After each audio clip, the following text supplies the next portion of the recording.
Volkswagen se je zbudil in München končno izkoristil za pravo ofenzivo svojih novih modelov.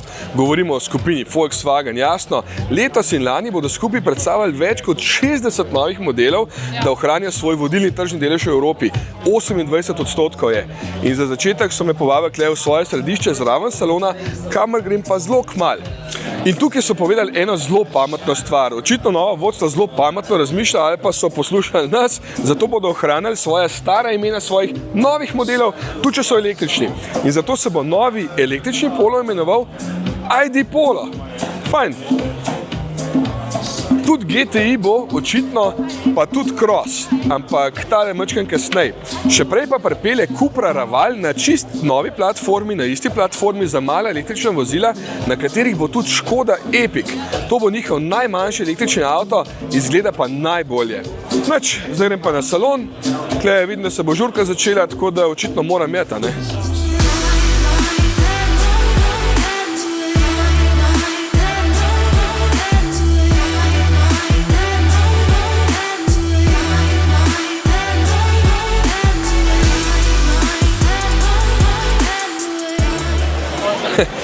Xiaopeng oziroma Xpeng, da boste lažje razumeli, ker v Evropi tako govorijo.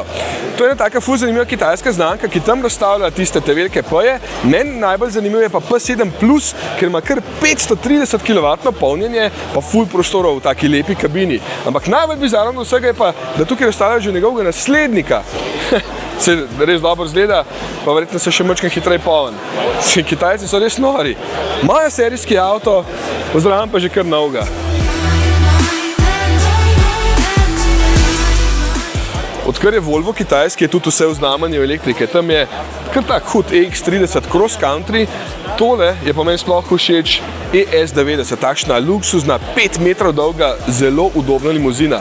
Motorja 2 ima sta 500 kW moči, to je 680 konja in pospešek do 104 sekunde. Baterija ima 102 kWh uporabne kapacitete in s tem pa je prevoz 700 km.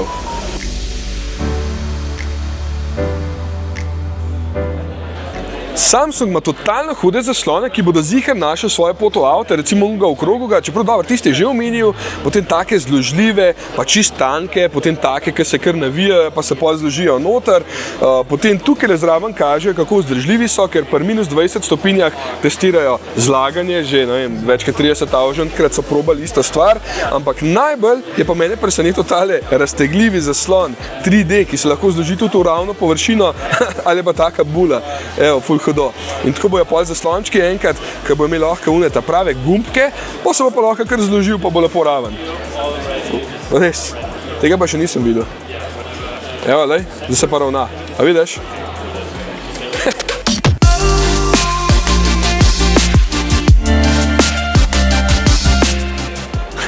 Pixmoving je ena taka zanimiva japonska firma, ker izdelujejo šasije s 3D tiskanjem aluminija. Ja, kar hudo. Njihov ful zanimiv model je tale Beastie, to je taka majhna mestna kompaktna zverinca. Še hujše pa tale Robobus, to je robotaksi za 6 oseb. Cool, ne? Ne vem, če bi se upal peljati v tem, ampak zgleda pa ful hudo. Tole je ena taka zanimiva tehnologija, sicer se ne vidi, če ne gledaš čist direkt, ampak tukaj je posebna folija na šipi in na njo se potem projicira s temi projektorji od spodaj slika in s tem ustvarja hologramski zaslon. Dalje se bo na njo projicirati praktično vse, kar lahko, pa dalje se bo tudi čez cel zaslon, samo mogoče to ni čist varno med vožnjo, a ne? Razen, če boš imel tiste podatke o navigaciji in ostalih stvareh. Ampak ful dobro. Sem pa modela vprašal, če lahko tudi zraven imaš ogrevano šipo, pa vprašal sem ga, če lahko to pa tudi naknadno vgradiš v avto, pa je rekel, da mi mora to pa še sporočiti, ker ni imel pojma, pa čeprav je to razvil. Mercedes-Benz se je kar potrudil za tale salon, ker tam predstavljajo novi CLA Shooting Brake z baterijo 85 kWh neto, potem tam je čist nov GLC 400, ki ima tudi ful veliko baterijo 94 kWh, pa 800 V omrežje.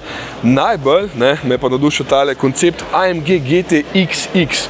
Pa ne zato, ker bo naslednji let baje prišel avto podobne oblike, to temu oni rečejo kupe s 4 vrati, ker navadnih kupejev sploh ne bo več, mi je prej Robert Lešnik povedal, njihov glavni oblikovalec, pa Slovenc, jasno. Ta avto je ful zanimiv, ker je podaril kar 25 svetovnih rekordov in najbolj fascinantno od vseh je, da je v 7 dneh moram prav prebrati, 13 urah, 24 minutah pa 7 sekundah prevozil 40.075 km, torej je obkrožil zemljo. Kako jim je to ratal? Noro hitro so se vozili in potem vsakeč, ko se mogel napolniti, je v 5 minutah napolnil za 400 km dosega avto. To hitro se lahko polni, pa je z 850 kW. To je bilo vse na dirkališču Nardo, ima pa količnik zračnega upora 0,19, tako da je tudi poraba je kar majhna, čeprav gre avto 360 na uro.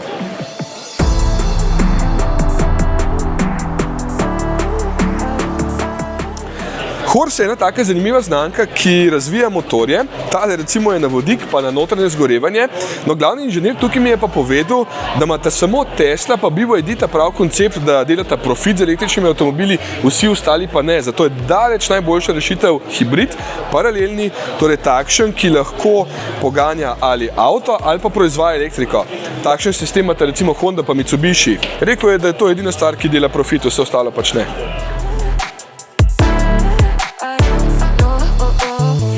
Rimac tukaj kaže, kako bo samo v 2 letih napredovala tehnologija baterij iz takšnih celičnih v takšne žepne celice in s tem bodo baterije mačkan lažje, pa tudi mačkan manjše, tam od 10 do 20%, predvsem se bodo pa ful hitreje polnile na mesto 16 od 10 do 80% v samo 6 minutah pa pol. In postale bodo tudi veliko bolj varne, zato ker se bo uporabljala tehnologija polprevodnikov. Veš, to je kar hudo.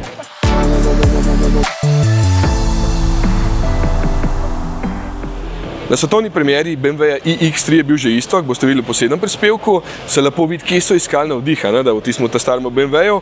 Potem tukaj je še zanimiv mini John Cooper Works s takimi posebnimi barvami, sploh pa tale iX5 Hybrid, ki se lahko napolni z vodikom v manj kot 4 minutah, pa že letiš naprej. Če česa ne raznese, ne se hecam.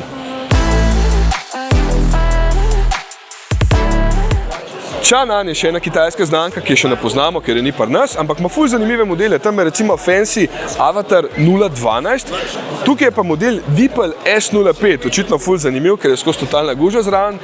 Je pa to hibrid s podaljševalnikom dosega in z obema motorjema naredi kar 1234 km po kitajskih standardih itak. Po naših volanovih bi bilo to po mojem tam, kaj pa enih 500, a misliš, da bilo? Aha, mogoče.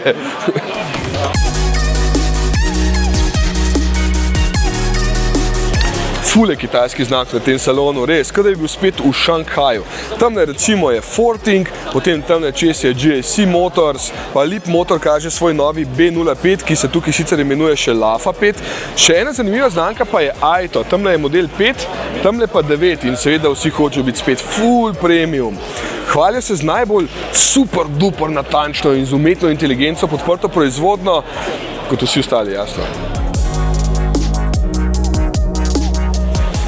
Vidiš, Opel je pa znamka, ki mi je res škoda. Včasih so kar žareli od novosti. Tukaj na tem salonu je pa vse, kar so spet pokazali, ta koncept Corsa Vision GS, pa še to je samo koncept. Ja, to se pa zgodi, ne, ko ti priješ pod nove lastnike, potem pa ne vlagajo dosti v razvoj in vse skupaj. No, ampak od vseh avtov na tem salonu me je pa najbolj navdušil tale McLaren iz Lego kock, ki ga je, čakaj se da najdem, 23 dizajnerjev, inženirjev pa posebnih specialistov zgradili v 8344 urah. Porabili so 342 817 kock, tehta pa 1220 kg in se lahko zadeva celo premika. A ni hudo. Bolj tehta tudi kot prav avto? Ne, on tehta še malo več, samo mogoče gre on malo hitreje v vink. Ker to ne vem, če ne bi razpalil.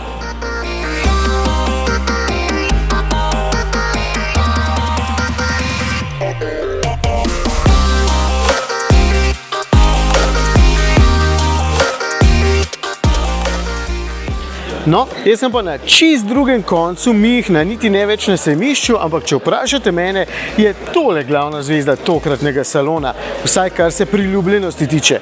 Evo, tole je 6. generacija, novi Clio, pri nas najbolje prodajen avtomobil, pravzaprav tudi lansko leto v celi Evropi najbolje prodajen avtomobil in odkar so jih začeli delati pa do danes, so jih prodali že 17 milijonov. Sem nekje ujel podatek, da če bi parkirali enega za drugega, bi prišli okrog zemlje skoraj 2-krat. Ker hudo, ne? Tam je pa še siv. Nova generacija v dolžino meri 4,12 metra, kar pomeni, da je Clio v dolžino zrastel 7 cm.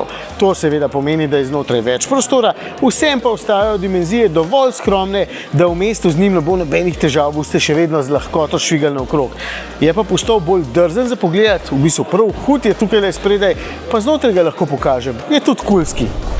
Evo ga, v bistvu čist nov, pa še vedno prepoznaven Clio in to mi je v bistvu všeč. Volanski obroč je zdaj malenkost manjši, zato da se lažje vidi na oba ta 10-palčna zaslona. Stikal je ostalo kar nekaj, tudi odlagališče dovolj.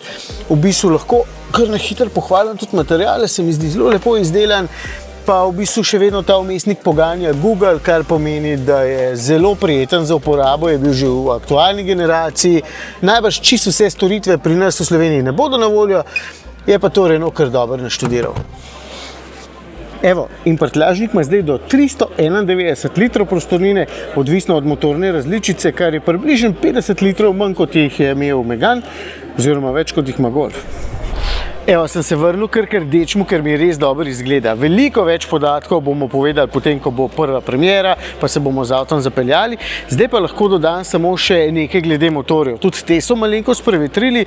Najmočnejši je hibridni 1,8 litrski E-Tech, ta ima zdaj 15 konjičkov več moči oziroma skupaj 118 kW, torej 160 konjičkov. Potem je pa na voljo še 1,2 litrski motor, ta ima pa 115 konjičkov. No, pa različica na plin, ki je pa še malenkost močnejša od tega osnovnega, seveda.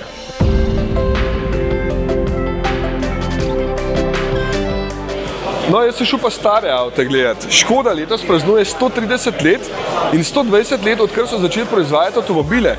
Evo, tale je kar ta prava, ne? Tale je volan majčkeno višji gor postavljen, tamle so prestave, bremza. Ja, luštna zadeva. Tole bomo šli zdaj testirati, po mojem.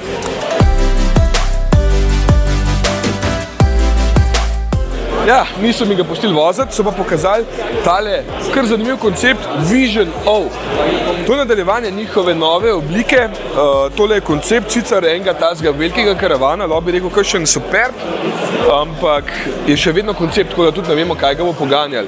Je pa električen in zato ima tudi velik 650 litrski prtljažnik, v katerem je kup takih dobrih idej, simply clever, jasno. V vrata grejo tokrat kar 4 dežniki, tako da to imajo stranke ful rade, rade imajo pa tudi enostavnost in zato je noter po novem displej čez celo širino, na katerem se vse prikazuje, pa tudi bližnjice si lahko nastaviš. Zunaj je pa zelo enostavno oblikovan, ker Škodini vozniki želijo imeti enostavno vožnjo, pa velik doseg, tudi če na elektriko.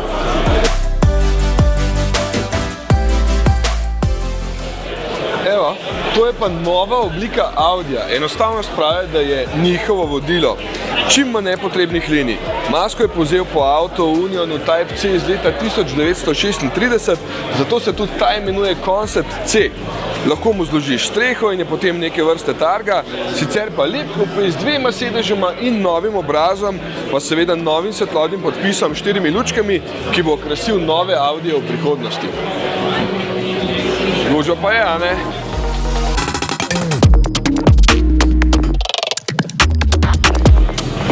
Evo, to je pa avto, do katerega sem najtežji prišel.